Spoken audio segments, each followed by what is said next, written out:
That's what it really comes down to. We're all connected. Yeah. We've all gone through hard times. We've all had people who've been generous with us at one point or another. Yeah. It's just getting back to basics and saying, wait a second, I can do something. And not only can I do something, I'm going to do it.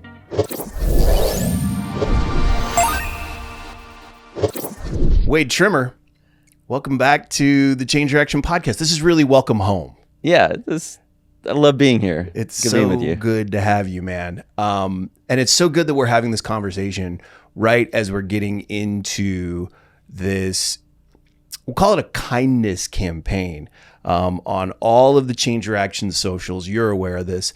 It's called Show Us Your Heart. And so, last week when we kicked it off, we were kind of asking the community, hey, what would you do if you could do any kind thing for anybody? And we got some incredible responses. So this week, as we're really kicking things off, the theme for the week is good starts here. And it's really, hey, what can you do around your community? Like your immediate neighbors, your block, right? Your town or wherever you happen to be living. And so it's super exciting, but I think it's an opportunity for us to talk about what this is really born from. And when I first got to the Change Your Action, when you first brought me in, I would see the coffee mugs where they were branded the Change Your Action. It's a generosity movement. And that's really what this campaign is kind of born from.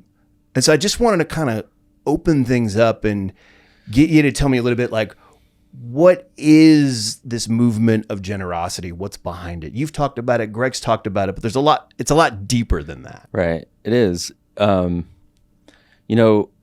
Change Your Action is really set out to make generosity a lifestyle. So what's interesting is that for a lot of people, especially lower and middle class, generosity is a lifestyle. They are the most generous people in the country.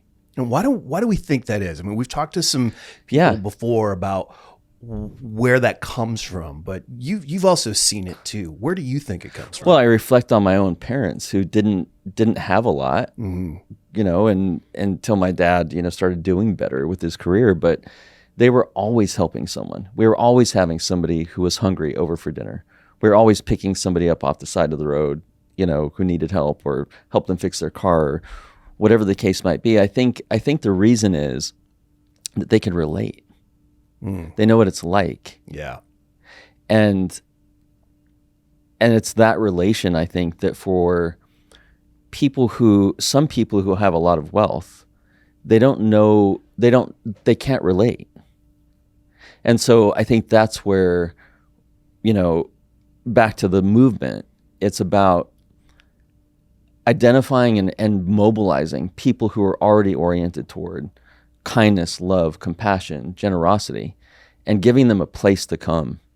Because what's happening politically, and I won't get too into it, but what's happening politically is obviously we're in one of the most polarized times we've ever seen politically. Yeah, it's crazy. Government shut down, right? Everyone's waiting for the government. And for us, we're tired of waiting for the government. Right. We don't sit back and wait while other people are suffering. We don't play political games and the masses suffer. We see where the gaps are. We see where the hurt and the suffering is, and we respond. And we're not, as people get more and more upset and frustrated and justifiably for sure about what's going on in the political world, we're choosing to stand in the middle and say, this is not political. This is about humanity. This is about people, and your neighbors need your help. And so the movement is really about taking a stand. Yeah. And it's taking a stand and mobilizing people and saying, hey, join us. We know you're out there. Right. And there are so many people out there. And I happen to believe there's more good than bad in the world. Oh, 100% right? agree. There's more light than there is darkness. For sure. But when you get all of the light together, you have this power that the government is slow. The government plays games. We're not playing games. Right. We're all oriented this way. So let's get everybody we can together to really get kindness, compassion, to take it seriously. And it's also one of the things where if we look at it like concentric circles, right? So at the core of the circle is the change reaction, right? And then just one circle outside of that is all of the partners, right? The 200 some odd organizations that are supported by the change reaction. Those are the people you're talking about. Like they're already oriented to this because they're literally making it their job. Doing it every day. To help. And then the sort of next layer out is the community, right? And the community is everybody, right? Everybody who's like-minded, who says, hey, people have value. I have value. You have value. Kindness deserves to be spread. And it's really just linking arms and saying, hey, we're all here, right? And answering the question, how can I help? Right. Because look, we can give you a dozen answers for how to help. Right. I think it comes down to, it's interesting. I was thinking about this the other day. This was months ago. I was at a Trader Joe's. Okay. And I'm just, I was with a friend, and we're walking to the car, and this young woman comes up to us with a basket filled with flowers. And she just takes a bouquet of flowers out and says, hey, just want to brighten your day. That's what she's choosing to do with her excess resources, whatever that cost her, to just brighten someone's day. I've told that story 50 times about a 17-year-old girl who walked up to me and just said, hey, I just want to brighten your day. I think about all the generous acts that I've been the recipient of. Right. And their core memories. I can think of the first time somebody across the restaurant sent a bottle of wine over just to say, hey, looks like you're celebrating your birthday. I mean, those are all things that you kind of go, wait a second. There are good people out there. And what happens, when you think about the name of the change reaction, one good deed doesn't equal one more good deed. It equals innumerable good deeds. Because it turns into a story. Because then you feel like, wait, that must have felt so good for that young girl to hand me those flowers. And like, I saw the smile on the face. What, how many bouquets of flowers I bought just for strangers since then? So many. That's so cool. So what do you think they've done? You know what Brooke talks about? She said it before in here on the show. She talks about, we're trying to train people's giving muscle, right? And make it something that just becomes an automatic response. And it doesn't have to be a big to-do. I mean, the founder, Greg, is, pumping tons and tons of money into all these organizations. But kindness doesn't always have to look like tons of money funding up these things. It can be small acts like buying somebody flowers or, cooking for somebody. I just did something the other day. I have a neighbor lady who lives next door. She's now a widow.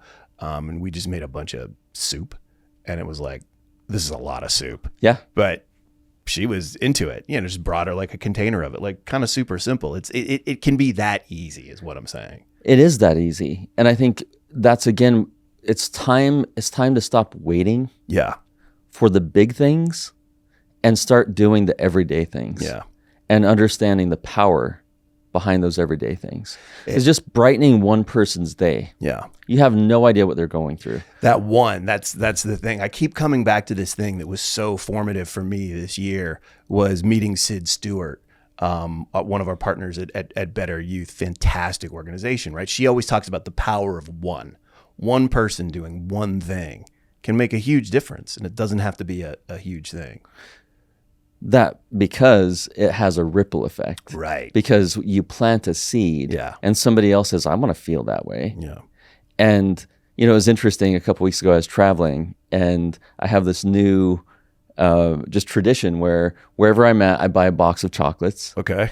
And when I get on the plane, I hand it to the steward. Oh, dude, that's rad. I'm just like, hey, you guys have been on the plane all day. And now I'm not making the story about me. Yeah. But there was so much, like, all of these people, we gave some to the pilots and they're so thankful. And that's cute. It's like, I just want you to know I see you. Yeah. I want you to know I understand that you're like on this plane all day, traveling all over the place, and just do something. What did that cost me? Dude, because $20? Whatever. You pop into the C's at LAX and you're like, dude, here's a 6-pack or a 12-pack or whatever. And what I'm getting to is that if all of us understand what we have an excess of, not everyone has an excess of money. Sure. You may have an excess of soup.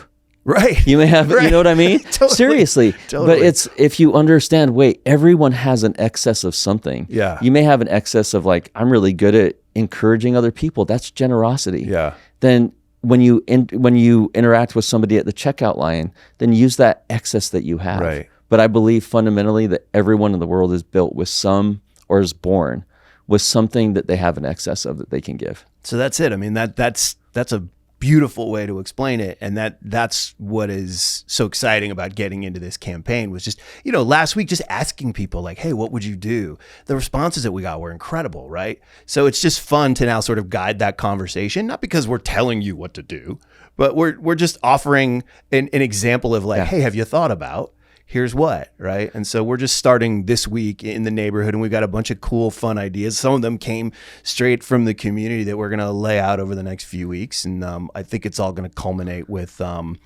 some volunteer stuff, obviously around the Thanksgiving holiday. Yeah. It's interesting. We don't only talk about generosity as a movement at the Change Reaction. We talk about it as medicine. Yeah. We talk about, I remember Greg and I having a conversation years ago, and it was about one of his friends who was really having a difficult time. And he said, here's the medicine. Do kind things, be generous every day. And he just watched his friend get out of this slump. And I've seen it with so many other people, including myself. You're having a bad day, you want to turn it around. Guess how many other people are having a bad day? Right. It also takes the attention off of yourself. Right. Like if you're having a bad day, you're going inward. But if you flip the script and say, well, what can I do for somebody else? Now you're looking for something outside of you to put your energy towards. Right. And you're also getting rewarded by your body, because when you're generous, you produce oxytocin, which is the same thing you get, a baby gets when they're breastfeeding. When you hug somebody, that you're transferring oxytocin. Right. When you're holding hands with your partner, whatever. But generosity itself, I mean, think about it. It literally produces oxytocin, which is the bonding chemical in our bodies. We get bonded to other people. So a person that you bought coffee for in line, maybe they're super lonely. All of a sudden, they don't feel alone. Yeah, now you're connected. There's a connection. Right. And that's one of the ways that we can start to be the antidote for this division, right? We were talking about politics a couple minutes ago and just how everything is so divided. And you share this all the time, and we talk a lot. Guys, we're friends. Mm-hmm. It happens. You talk about the notion of connection over protection, right? And that's one of those things, right? Where you're doing something kind for somebody, now you're connected, even in a small way, just at a very simple human level. Well, the truth is we're all connected anyway, right? Yeah. And it's a reminder. Yeah. When you operate from that place, and again, this is getting kind of deep, but when you operate from the place of we're all connected, there's so much in that. There's so much meaning in that. Right. One, it means that if I do something for you, I'm actually doing it for me too. Mm. But that's not conditional, right? Like that's not why you do it. Right. But again, kindness is for somebody who you're being kind to or generous with. Right. They're receiving something. They're feeling good. Right. You're feeling almost better than they are. Right. And so what's the downside? There's just no downside. I got no downside. And I think it's so important now that we don't spend time screaming at the news on TV, that we don't just put a sign in our yard saying what we stand for. Right. Because which can actually be even more divisive. Sure. But that we take actions that say, this is what I stand for. Yeah. So stop waiting. And I know I keep saying this, but stop waiting for others. Nobody can take away politically, in any sense, nobody can take away a heart. Nobody can take away my compassion. Nobody can take away kindness or generosity. Nobody can take that away. Right. So if nobody can take that away, those are your assets. Those are your true assets. So use them, invest them in other people. All right. Well, I'm gonna turn the conversation to something that is being taken away. for a minute. We're in this very strange political period now where, food benefits and SNAP. Now everybody suddenly knows what SNAP is, and food benefits for people living in the margins and people living in poverty. And those are being taken away from people now because of politics. And it's putting families, it's putting children at serious risk, serious health risk. This is life and death now. And so I wanted to talk a little bit about how something that big, we're talking 42 million Americans, I believe, are losing their benefits and are not receiving what they need just to eat. For an organization like the Change Direction, which gets in and provides gap funding for so many different crisis moments or temporary moments, this is a moment that's even bigger than the work that our team does. Oh, it's massive. So I just wanted you to share a little bit about how is the Change Reaction looking at all of this and assessing how to help, because it seems insurmountable. It's a massive. I mean, we've had dozens of our nonprofit partners reach out saying, "Hey, what are you doing? What's the funding community doing?" I was on the phone with legislators from New Mexico yesterday, where we have a presence in Santa Fe, right? And they've allotted $30 million to help SNAP beneficiaries in New Mexico. $30 million will last 10 days, just in that one city, just in that one state. Which is, that state has 2.3 million people. Yeah. LA County has almost 9 million. Yeah. LA County. You look across the country, food is a basic necessity. And when you're a senior with a fixed income, or your child has special needs, or you just simply don't make enough money, you rely on that. And it's not, I mean, the SNAP benefits are not exorbitant. It's not like people are making thousands, getting thousands of dollars a month. You're getting, ramen noodles and, Kraft macaroni and cheese and whatever, but you at least have food. Yeah. And so here's where I want to kind of pivot is, one, we can all do something about this. And what can we do? What can we do? We can check in with our neighbors. Mm-hmm. We can check in with just people in the grocery line, like start observing, like, oh, wow, looks like they're trying to squeeze by right now. Mm-hmm. You can kind of tell. Step in. If your neighbor's hungry, hey, can I make you dinner tonight? Right. What can I pick you up from the grocery store? Right. What can I share from my own cabinet? And I think that's the move. I think the move is to encourage people to say, hey, again, don't sit back and just be upset about it. Right. Do something. Right. The food banks are, we've compiled an entire list just yesterday of all the restaurants in town that are offering free meals, right? They're giving out of their excess. Food banks that are open, food banks that are expanding, all these different things. So again, frustration is fuel. Right. Let the frustration fuel you to do what needs to be done without waiting for the government to do it. Yeah. I just saw one of the local restaurants in my town. I live in El Segundo, where they were offering the opportunity for people to come in and prepay for meals so that people who are hungry can just come in and order off a list of here's what's available, so that it's paid for, right? Because restaurants work hard, right? Food is very, very expensive, right? We're living with inflation. Like, generosity and need can be spread around, right? Everybody can do their part. It's great that those restaurants want to get involved, and it's great that they're creating the opportunity to help somebody, to give the opportunity for somebody else to pay for it, right? To share the load. And so I think the more that we can look for things like that in our own communities, the more that we can surface things like that at the Change Reaction, and people can just be aware, like you were saying, the better. We're actually going to, a couple of weeks from now, we're going to talk to Yossi Segelman. Oh, our Big Kitchen. Yeah, from One Big Kitchen LA, to talk about food insecurity, because I think it's so strange that this is happening, now at the beginning of November, right? Because mostly people don't think about food insecurity unless they're food insecure. Right. And they don't think about it until we get into the holidays.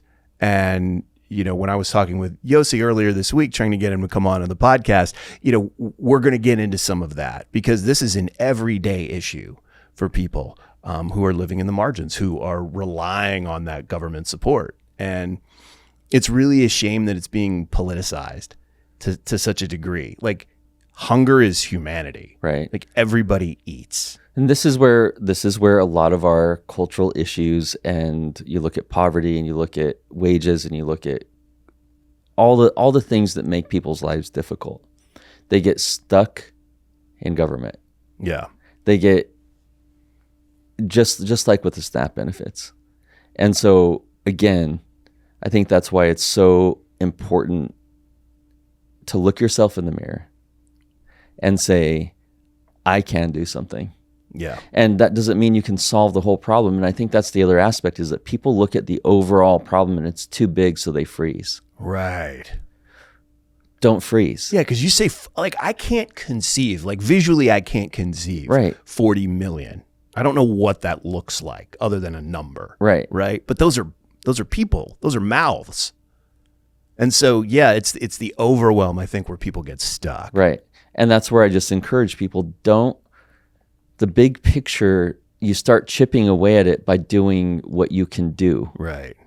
And so if you can give $100 to that restaurant or the food bank or whatever it is, or just to say, again, it's not just about the food.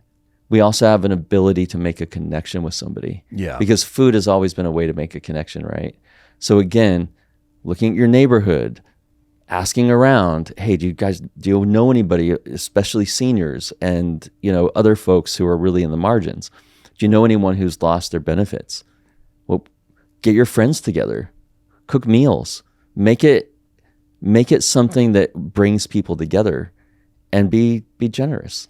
Do you think when we collectively are having conversations like this, when we're really looking now at a huge swath of the population who's facing something very serious like this, right? And we're now all having conversations about hunger and food insecurity, that it can impact the system, that it can change things for the better. And I'm sort of setting this up to ask, look, I used to work in restaurants, right?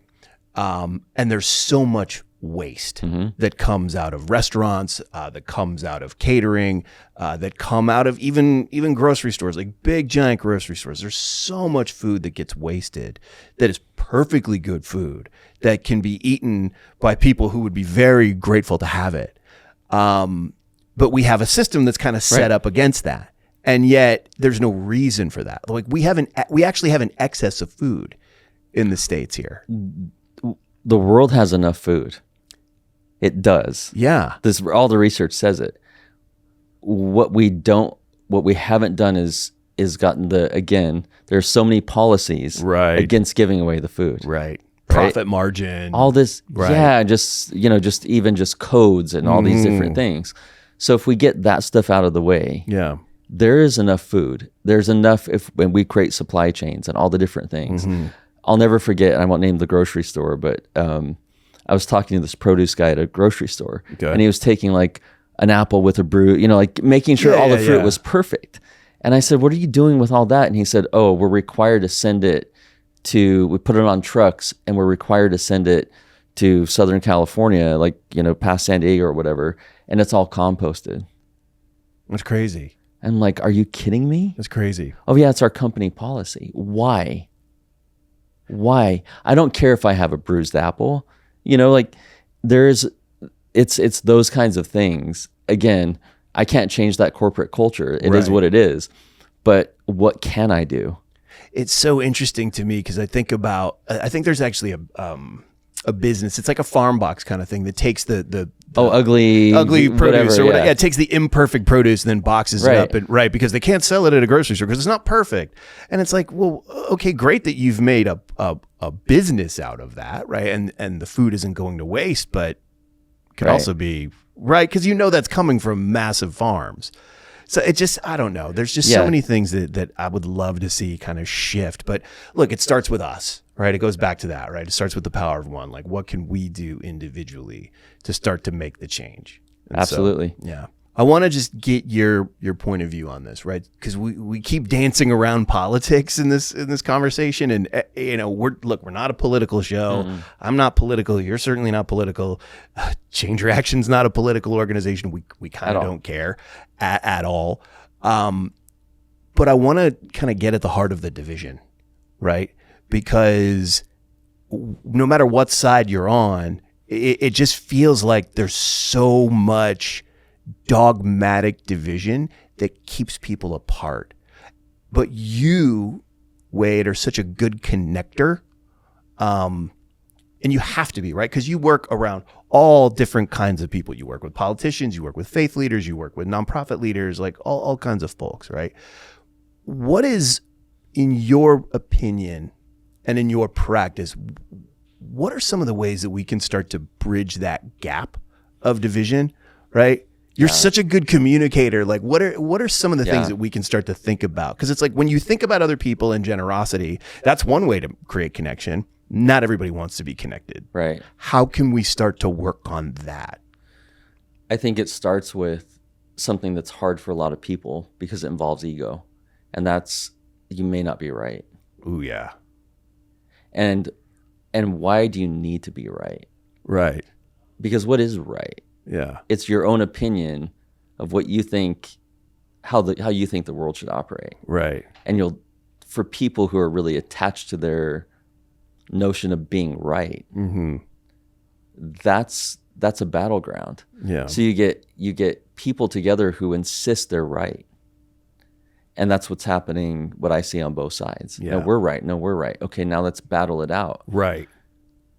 It's not right to, in my opinion, if you're looking at what's right, people suffering because you're so hell-bent on being right, how is that good for anybody? Yeah. So to answer your question, we have to drop I'm not trying to be right. Yeah. The second thing is, how can we have meaningful conversations without debating each other? Right. And I see it all the time, Matt. I see people who avoid conversations because maybe they don't know how to have a hard conversation, or they don't know how to listen well, or whatever that might be. But I'm a huge fan of, let's put everything aside and let's talk as human beings. Right. Let's have the conversation. Let's have the conversation. And it reminds me of this, I think he's a jazz artist. I can't remember his name off the top of my head, but he, a black gentleman, probably in his 70s now, he had hired an assistant, a white woman. This was years ago. And he really wanted to sit down with members of the Ku Klux Klan to understand where they were coming from. So he asked her to reach out to all these leaders. And he didn't tell them, she didn't tell them who was coming. She just said, hey, my boss would like to meet with you and to hear your story. She set up all these meetings. Here comes a middle-aged black man at the time coming in and sitting down with these leaders. And they start dialoguing. And he just listens. And they start asking him questions. I think he's had now hundreds of meetings with KKK members who have all walked away from it because of the conversation. Mm. He has a collection of hoods that have been sent to him by people who have said, I'm done. And because of you, because we sat down and we talked. I've never heard this story. It's wild. Yeah. This is somebody I revere. And again, I can't remember the name off the top of my head, but it's that kind, like, imagine how powerful that is.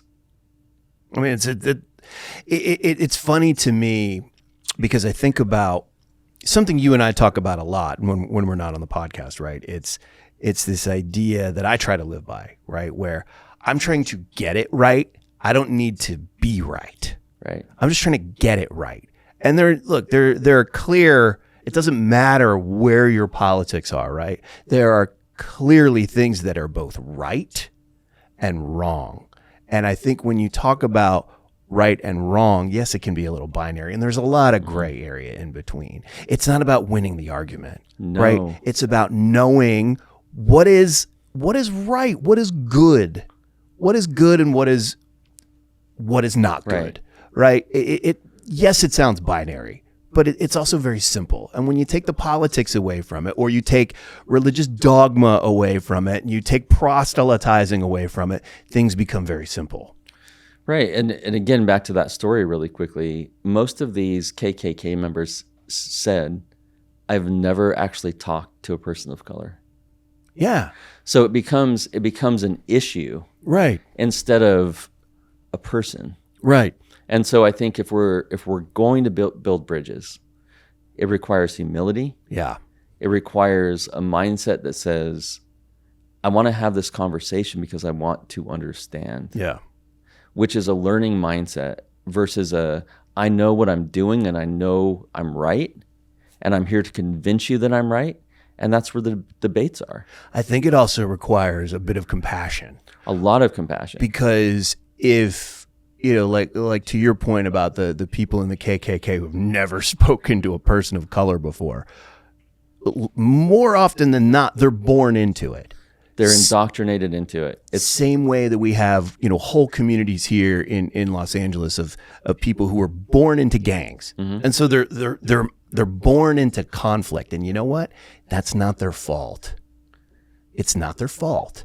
And Absolutely. So it takes compassion to say, okay, that was not intentional. That's not absolving people of responsibility or accountability. But at least it creates an opportunity to say, okay, all right, I'll treat you as a human being. I'll give you some compassion. I'll give you some room for an error. And look at what he did was he essentially took, there's no greater enemy of that community than the KKK. Right. And he decided to sit down with his enemies and not see them as enemies, but see them as human beings. And I think that's the other point I would make is I'm really careful about labeling things and people. Yeah. It's what our brains do because we try to simplify some really like people are complex. We go, oh, this guy's this kind of person and that person's that kind of. Sure. That labeling is what keeps us othering. Yeah. And treating people as other than us. Yeah. And that's what it really comes down to. If we're going to sort of wrap this all up, is we're all connected. Yeah. We've all gone through hard times. We've all had people who've been generous with us at one point or another. Yeah. And even if that's a generosity of spirit or of words, it's just getting back to basics, really, and saying, wait a second, again, I can do something. And not only can I do something, I'm going to do it. Yeah. The most rebellious thing you can do in the face of darkness is what? Be the light. Be the light. Be the light. And that's what we're about. Super simple. Man, I'm glad we got a chance to just spend some time chopping it up. Yeah. We don't really usually get to do that on this show, so it's just really great that you've been able to kind of come in and share. So thanks for peeling it back with us. Absolutely. Man. If you want to know everything that's going on at the Change Direction, and we've got a lot going on, especially this month with the Show Us Your Heart campaign, check us out on Instagram, subscribe to us here on YouTube. All the links are in the show notes below. I want to thank my brother Wade Trimmer for coming in and chopping it up with me. I'm Matt West. We'll see you next time.